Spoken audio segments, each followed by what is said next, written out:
So there's been some noise for a little while now about a potential return to Mercedes for Valtteri Bottas. And since the confirmation that he will no longer be part of Sauber or Audi after 2024, this claim is getting a bit more momentum. Now, it's not all smoke and mirrors. Back in October, he actually said in an interview that the Mercedes drive was an option. As I don't have anything signed, we are in October.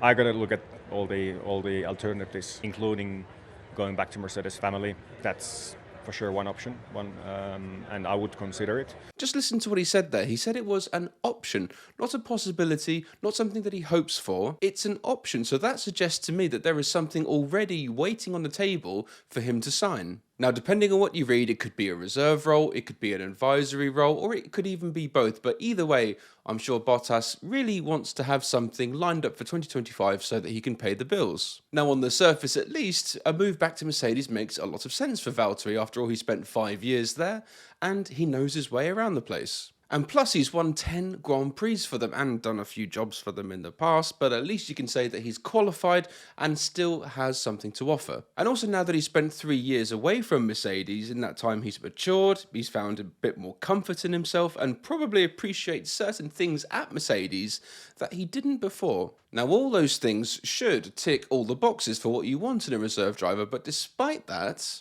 it still remains a big question. Should Mercedes bring Bottas back into the fold? Is it worth it? Now, let me kick things off properly by saying this. If you were Mercedes and aliens landed at the factory and you showed them a copy of the driver standings and you said to them, we are potentially interested in signing Valtteri Bottas as our reserve driver next season, one of the questions they might ask is, why aren't you hiring the driver above him in the standings, Logan Sargent? The very fact that Bottas is rock bottom of the driver standings at the moment is atrocious, considering the drivers who are ahead of him because they finished ahead in a single race. In terms of his character, I'd love to see him higher in the standings, but that Sauber that he's had this year is just kryptonite for his career. And that's not just because it's luminous green either. This season has been absolutely woeful for them. And I won't berate them too hard because there's regular people at the team working their socks off, but it has just been a massive disappointment. Now, I'm not sure exactly what Verstappen or Leclerc could get out of the car, but I shouldn't imagine it would be that much more than what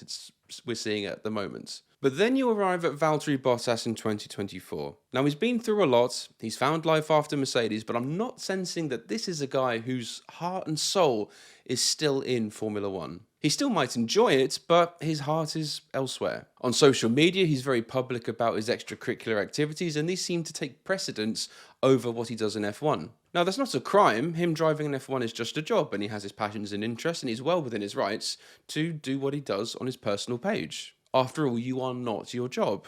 But when you compare his social media pages to the likes of Leclerc or Russell, or even drivers in a similar age bracket like Hülkenberg, F1 does seem to take a higher priority. So what this suggests to me is that this is a man who is pretty much now ready to get off the ride. Now, whether that's to get off entirely or leave a foot in the door in the form of a reserve role is one thing, but what I'm seeing is that Bottas is pretty much done now with full-time racing. Or that's generally just the vibe he's giving off. And so with that in mind, what benefit really is it to Mercedes to bring someone like Bottas back into the fold? Especially into an already crowded reserve driver lineup of Frederik Vesti and Mick Schumacher. 3 reserve drivers in the times of cost caps and limited testing, you do have to wonder what is it that Bottas can bring to the table that Vesti and Schumacher can't. Well, straight away, Bottas has many years of experience and I'm sure can still offer something in terms of developing the car, sim work, setup, all that sort of thing. Also knowing how Toto Wolff likes his coffee,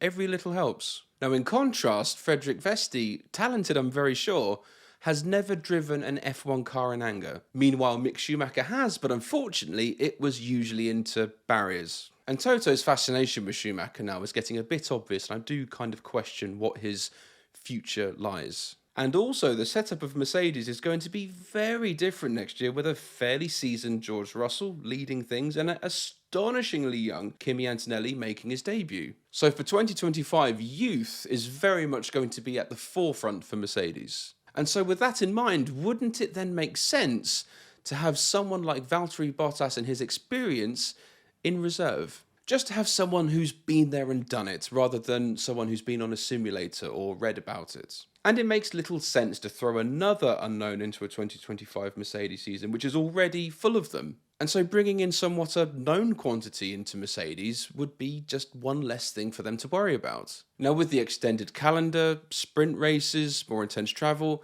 it does seem now that there are more drivers having to sit out races due to illness, sickness, or whatever, just generally being unfit to race. And I sense it could be the same in 2025. And so then you might arrive at a scenario, what do you do if Russell or Kimi Antonelli are unfit to race? Who do you choose to take the seat? If the Mercedes W16 is roughly on the same level as this year's W15, out of Schumacher, Vesti or Bottas, who would you give the drive to? Well, when you consider who can bring the car home, or at the very least intact, I think you've got to give the keys to Bottas. Now, by all means, Vesti could very well be another Behrman or Colapinto. Meanwhile, Schumacher's record doesn't really help him so much. So when you factor in everything, I sense Bottas would be the best person to fill those shoes. Now, I'm keen to hear your views on this, but I sense if Hamilton had not gone to Ferrari and committed the rest of his career until his retirement at Mercedes, I sense Bottas would already have been hired in this reserve position. And that's mainly down to the relationship between himself and Lewis. There's history there and probably a little bit of comfort there too. But because Lewis is on his way out, he doesn't quite have the sway that he once did. And with the team now looking towards youth and the future,